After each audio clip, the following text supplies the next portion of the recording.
Pag may sakit ang ating anak, ito yung punto na lagi tayong puyat, balisa, at laging nag-aalala. Yung tipong tutok na tutok ka sa pangangailangan nila. Halos di nga tayo makapagsuklay ng buhok o makapaghilamos kasi ayaw magpababa. Dati, nung dalaga pa ako, akala ko ang buhay ay umiikot lang sa tulog, kain, gising, halos wala nga ring ipon eh. Pero nung naging nanay tayo, lahat ng imposible naging posible. Dihad lang ang karga mong bata para di ka makapagluto, makapaglinis o makapaglaba. Lahat ng gawain kaya natin. Yung mga panahon na walang direksyon, lahat ngayon ay may koneksyon. Lahat ng pagsisikap, pagtitiis gagawin mo para sa kinabukasan ng iyong mga anak. Di ka masamang nanay kung lagi kang nakasigaw.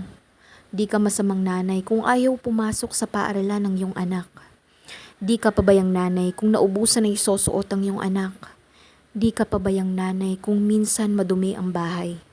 Mahal natin ang ating mga anak, pero minsan kailangan lang natin ng pahinga at huminga.